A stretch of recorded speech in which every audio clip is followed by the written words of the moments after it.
Me llamó Alejandro Agag por primera vez para decirme que estaban a punto de hacer una propuesta a la FIA para ser los promotores de un campeonato de single seater de monoplazas eléctricos, ¿no? Obviamente al principio parecía todo una quimera, pero durante el año 2012, estando en casa después de haberme reunido con ellos y comprometerme con Alejandro y con Alberto, pues de pronto leo en la prensa en agosto, yo me había reunido en enero, y en agosto que firman el Long Form Agreement con la FIA para ser promotores de la Fórmula E durante 25 años.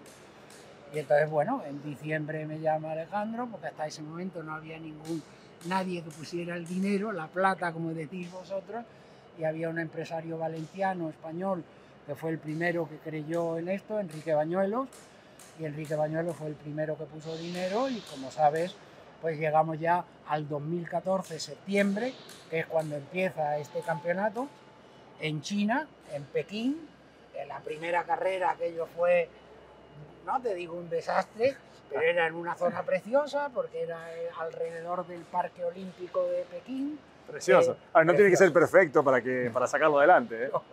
Y además encima tuvimos la suerte, aunque parezca que eso es una barbaridad, pero del accidente que hubo en la última curva de la última vuelta de la carrera, que fue tan espectacular. Con Nick Heidfeld, ¿no? Y el hijo de Prost. De Prost. Sí, efectivamente, el hijo.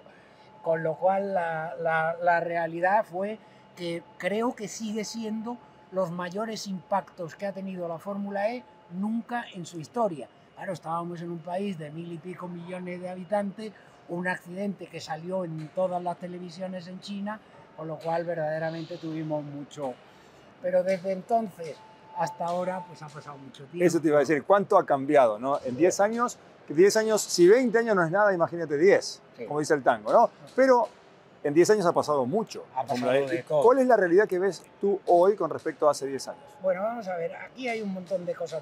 Al principio éramos un grupo de 20, 30 personas nada más, que bueno, pues que hacíamos prácticamente con menos medios, pero hacíamos lo mismo que se hace ahora con muchos más medios, con mucho más marketing, con mucho más publicidad, pero al principio las carreras se hacían y se hacían en los mismos sitios, y como tú sabes, en Buenos Aires estuvimos en Puerto Madero pues un par de años estupendos, y tengo muchos amigos en Buenos Aires y en Argentina, obviamente, igual que en Punta del Este, y la verdad es que yo me sentía siempre súper a gusto en Sudamérica, porque tengo que decir que Chile siempre me trató muy bien, por lo cual, y en México, aunque sea más Centroamérica que Sudamérica, pues han sido los 4 países verdaderamente donde yo era yo.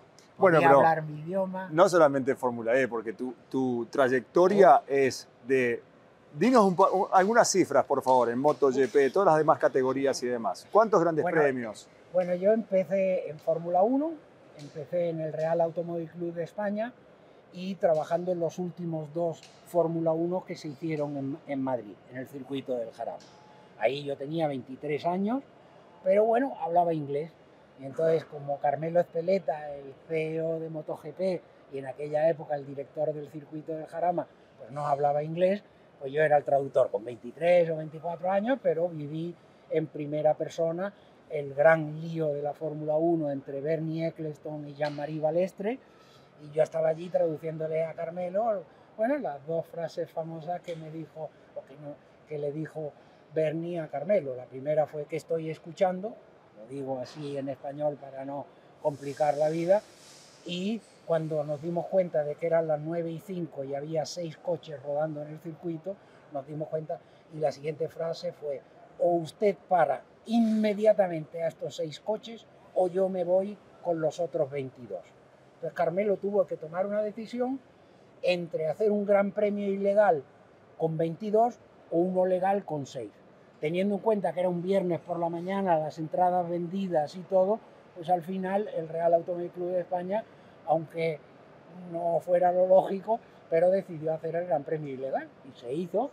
A partir de entonces la FIA nos castigó en los años sucesivos, solo se hizo un Gran Premio más en el Jarama en el año 81 y ya después nunca más se ha vuelto a hacer la Fórmula 1 en Madrid, ¿no? MotoGP por siempre.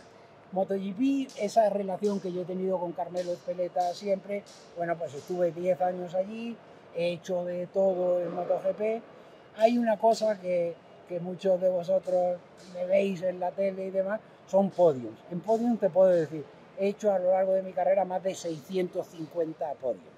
Es verdad que en la época de MotoGP eran 3 o 4 categorías, con lo cual ahí Sí, cada sí, fin 125, de semana 250, 500. multiplicabas Claro. por mucho, ¿no? Pero la verdad es que, bien, bueno, estos van a ser mis 2 últimos podios, el del sábado y el del domingo, con lo cual estoy muy agradecido. He ido a todas las carreras de la Fórmula E desde el inicio, pero menos con una excepción, que fue en Berlín durante la pandemia, porque tenía más de 60 años, y entonces el Ministerio de Salud alemán a personas nos consideraban población de riesgo por ser mayores, y entonces esas son las únicas carreras a las que he fallado. Todas las demás las he hecho desde la primera a estas últimas, ¿no? Así que... Felicitaciones, Manolo, felicitaciones. Bueno, yo muy contento y sobre todo muy orgulloso de lo que hemos hecho. Yo, que llevo toda mi vida trabajando, como sabes, en el mundo del motor, nunca había visto un proyecto que en tan poco tiempo haya alcanzado los niveles que ha alcanzado la Fórmula E, ¿no? Entonces eso, digamos, tenemos que estar orgullosos todos, incluido tú, que llevas aquí muchos años y haciendo muchos sacrificios que yo sé personales para estar aquí y tal. Gracias a todos vosotros, gracias a todo el equipo de la Fórmula E, gracias a Alejandro y Alberto.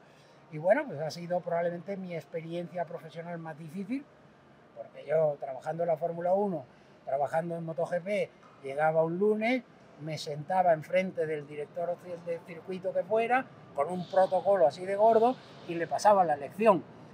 En estos últimos 10 años la lección me la tenía que pasar a mí mismo, ¿no?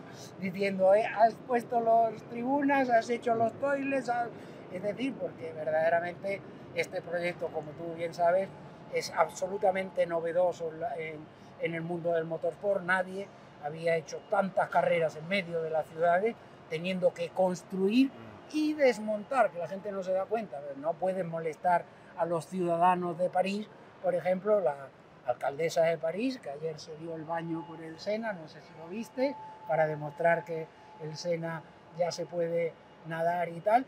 Bueno, pues la alcaldesa de París me dijo, te doy 3 semanas desde que me pongas el primer muro hasta que me quites el último muro. Entonces, en esas 3 semanas tú tenías que montar el circuito, hacer la carrera y desmontar el circuito, ¿no? Tremendo. Ha sido un challenge profesional muy grande, mucho más que, digamos, el trabajo de control que yo tenía tanto en Fórmula 1 como en MotoGP. Pura riqueza. Sí, espectacular, señor. Felicitaciones. Bueno, no quiero darte un abrazo.